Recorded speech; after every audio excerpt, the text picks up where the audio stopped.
ஆண்டவராகிய இயேசு கிறிஸ்துவின் நாமத்தினாலே அன்பின் வாழ்த்துக்கள். பிள்ளை வளர்ப்பில் பெற்றோரின் பொறுப்பை குறித்து தியானிக்க போகிறோம்.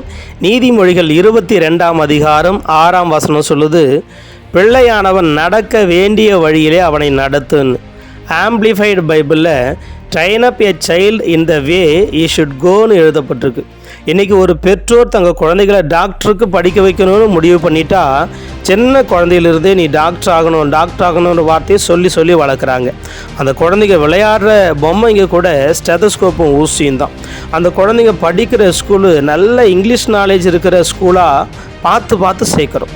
அந்த குழந்தைங்க +2 எக்ஸாம் எழுதுறதுக்கு முன்னாடியே நீட் எக்ஸாமுக்கு ட்ரைனிங் தரும். பல லட்சங்களை செலவு பண்ணி எப்படியாவது டாக்டர் ஆக்க முயற்சி பண்ணுறோம். ஒரு பெற்றோராக நீங்கள் நினைக்கிறபடி அந்த பிள்ளையை டாக்டர் ஆக்க எவ்வளவு ட்ரெயின் அப் பண்ணுறீங்களோ, அதே போல் அந்த குழந்தையின் மேலே வைக்கப்பட்ட தரிசனத்துக்கு நேராக அது நடக்கவும் அந்த குழந்தைய ட்ரெயின் அப் பண்ணணும். ஒவ்வொரு பெற்றோரும் கிறிஸ்துவுக்குள்ளே உங்கள் பிள்ளைகளை வளர்க்க 3 காரியங்கள் ரொம்ப முக்கியம். காரியம் தரிசனத்தை பெற்றுக்கொள்ளணும். தரிசனம் இல்லாமல் எந்த குழந்தையும் பிறக்கிறதில்லை. இஸ்மவேல் பிறந்த பொழுது அவன் மேலே ஒரு தரிசனம் இருந்தது.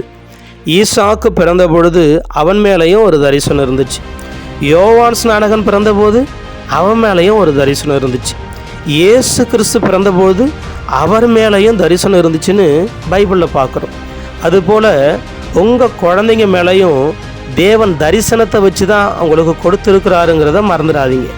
சிம்சோன் கர்ப்பத்தில் உண்டாகிறதுக்கு முன்னாடியே அவங்க அப்பா மனோவா அந்த பிள்ளையை எப்படி வளர்க்கணும், எப்படி நடத்தணும்னு கேட்டு தெரிஞ்சுக்கிட்டார்.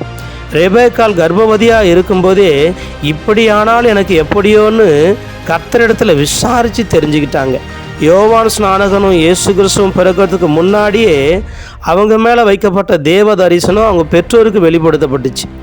நீங்களும் உங்கள் பிள்ளையின் மேலே வைக்கப்பட்ட தரிசனத்தை தேவனிடத்தில் விசாரித்து தெரிஞ்சுக்கோங்க. ஒரு சில நேரங்களில் கர்த்தருடைய ஊழியக்காரங்க ஜெபிக்கும்போது உங்கள் பிள்ளைங்க மேலே வைக்கப்பட்ட தரிசனத்தை தீர்க்க தரிசனமாக சொல்லி ஜெபிப்பாங்க. அதை மறக்காமல் குறித்து வச்சுக்கோங்க. அதை உங்களுடைய ஜெபத்தில் தொடர்ந்து வைங்க. 2வது, நீங்கள் பெற்றுக்கொண்ட தரிசனத்துக்கு நேராக நடத்துங்க. ஒரு குழந்தையின் மேலே வைக்கப்பட்ட தரிசனத்தை தெரிஞ்சுக்கிறது பெரிய விஷயம் இல்லை. அந்த தரிசனத்துக்கு நேராக அந்த பிள்ளைய நடத்துறது தான் பெரிய விஷயம். அந்த தரிசனத்தை அந்த பிள்ளையினுடைய இருதயத்தில் விதைச்சி அதுக்கு நேராக அந்த பிள்ளையை நடத்தணும். இன்றைக்கி அநேக கிறிஸ்தவ குழந்தைங்களுக்கு ஒரு வசனம் கூட மனப்பாடமாக தெரியறதில்லை. ஏன்னா பேரண்ட்ஸு வசனத்துக்கு முக்கியத்துவம் கொடுக்கறது இல்லை. குழந்தைங்கள கராத்தா கிளாஸுக்கு அனுப்புகிறோம், மியூசிக் கிளாஸுக்கு அனுப்புகிறோம், யோகா கிளாஸுக்கு கூட அனுப்புகிறோம். ஆனால் சண்டே கிளாஸுக்கு அனுப்புகிறதே இல்லை. வீட்லேயும் வசனத்தை சொல்லித்தரதில்லை. வசனத்துக்கு முக்கியத்துவம் கொடுத்து சின்ன வயசுலேருந்து தோராங்கிற அந்த 5 ஆகமங்களை சொல்லித்தந்து வளர்க்கப்பட்ட யூதர்களுடைய கண்டுபிடிப்புகள் தான் ஏராளம். உலகத்தில் இருக்கிற விஞ்ஞானிகளில் 70% பேர் யூதருங்க. காரணம், அவங்க வசனத்துக்கு முக்கியத்துவம் கொடுத்தாங்க. நாம் வசனத்தை கற்றுக்கொண்டு நம்ம பிள்ளைகளுக்கும் பிள்ளைகளின் பிள்ளைகளுக்கும் அறிவிக்கணும்னு உபாகமம் 4ஆம் அதிகாரத்தில் சொல்லியிருக்கு.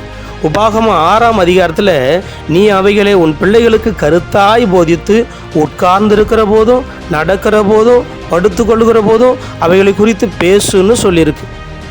அதுக்கு முதல்ல பேரண்ட்ஸாக இருக்கிற உங்கள் மனசில் வசனம் நிரம்பி இருக்கணும். 3வது காரியம், முன்மாதிரிகளாக வாழுங்க. எந்த குழந்தையும் கெட்ட வார்த்தை பேசுறதில்லை, அது கேட்ட வார்த்தையை தான் பேசுது.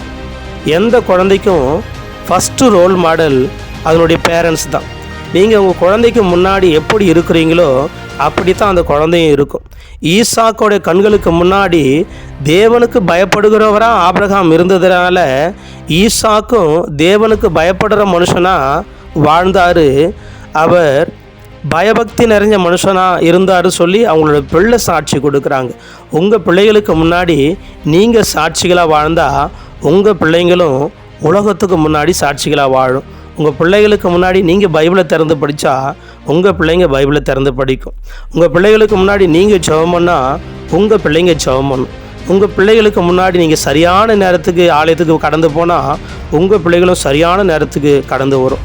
உங்கள் பிள்ளைகளுக்கு ரோல் மாடல் நீங்கள் தாங்க. நீங்கள் உங்கள் பிள்ளைகளுக்கு முன்னாடி சரியாக வாழ்ந்தீங்கன்னா கர்த்தருடைய ஆசீர்வாதம் உங்களோட பிள்ளைகளுடைய சிரசின் மேலே தங்கும்.